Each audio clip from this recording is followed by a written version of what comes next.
Hello viewers, గర్భసంచి లోపల మన బేబీ పెరిగే చోటు కెమెరా వేసి చూడటానికి అవకాశం ఉంటుంది. సో దీన్ని హిస్ట్రోస్కోపీ అని అంటాం. గర్భసంచి లోపల బేబీ అతుక్కొని 9 months బేబీ పెరిగే చోటు మనము కెమెరా వేసి డైరెక్ట్గా మనం కళ్ళతోని చూడొచ్చు.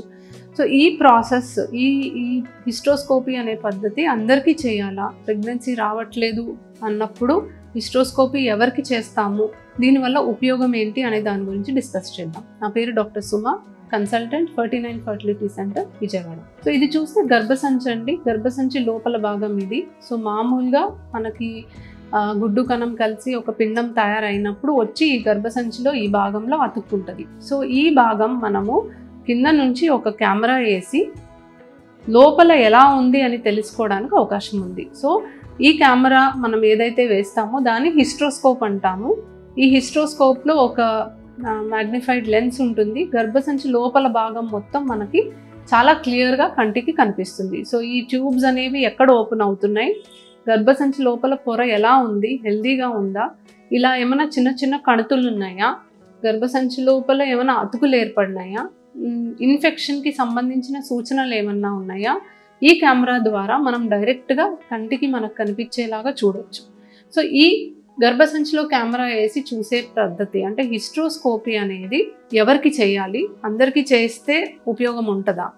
సో హిస్ట్రోస్కోపీ అనేది యూజువల్గా మనం స్కాన్ చేసినప్పుడు ఏదన్నా ప్రాబ్లం ఉంది అని మనం కనిపెడితే, అంటే ఇప్పుడు గర్భసంచిలో చిన్న చిన్న కణుతులు ఉంటాయి, పాలిప్స్ అని అంటాం, లేదా గర్భసంచిలో అడ్డుగోడ ఉంది, సెప్టమ్ అని అంటాం, లేదా గర్భసంచి లైనింగ్ సరిగ్గా పెరగట్లేదు. మామూలుగా ప్రెగ్నెన్సీ రావాలి అంటే గర్భసంచిలో లైనింగ్ ఒక 7 mm థిక్నెస్, ఆ ట్రిపుల్ లైన్ ప్యాటర్న్ అనేది కరెక్ట్గా వస్తే అవకాశం బాగుంటుంది.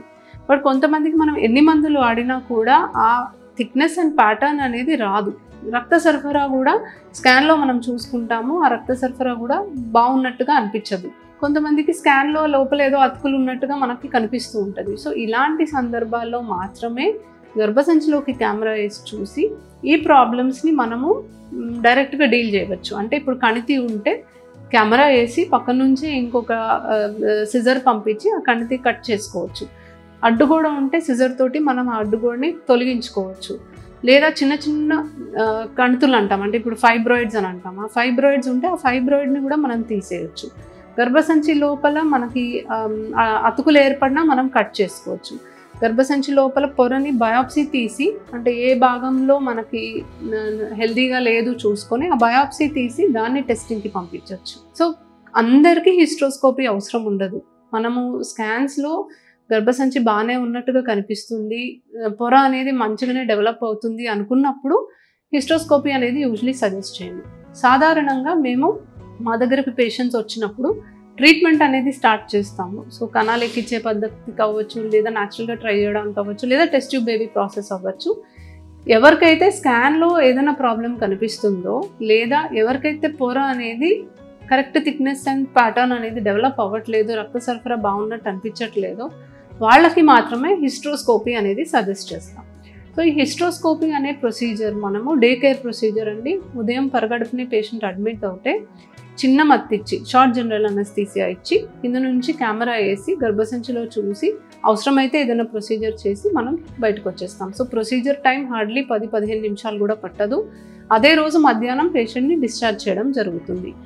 కొన్ని సందర్భాల్లో లోపల పొర టెస్టింగ్కి పంపిస్తే, టీబీ టెస్ట్ అలాంటివి పంపిస్తే ఆ రిపోర్ట్ రావడానికి 1 వారం పట్టచ్చు. సో ప్రాబ్లం ఏంటి, గర్భసంచి లోపల ఎందుకు పొర సరిగ్గా పెరగట్లేదు, చిన్న చిన్న ప్రాబ్లమ్స్, ఇప్పుడు కణితి ఉంది, లేకపోతే అడ్డుగోడు ఉంది, ఇలాంటివన్నీ మనం కరెక్ట్ చేసుకోవడానికి అవకాశం ఉంది. అండ్ ఈ ప్రాసెస్ వల్ల వీళ్ళకి ప్రెగ్నెన్సీ రేట్స్ అనేది చాలా ఇంప్రూవ్ అవ్వడానికి అవకాశం ఉంది. సో హిస్ట్రోస్కోపీ మనం చేస్తే గర్భసంచి లోపల బేబీ పెరిగే చోటు మనకి క్లియర్గా కనిపిస్తుంది. కానీ అందరికీ ఇది చేయాల్సిన అవసరం లేదు. చిన్న చిన్న ప్రాబ్లమ్స్ ఉన్న వాళ్ళల్లోనే ఇది ఎక్కువ శాతం చేస్తాము. అండ్ దీనివల్ల ప్రెగ్నెన్సీ రేట్స్ అనేది బాగా ఇంప్రూవ్ అవుతుంది. Thank you.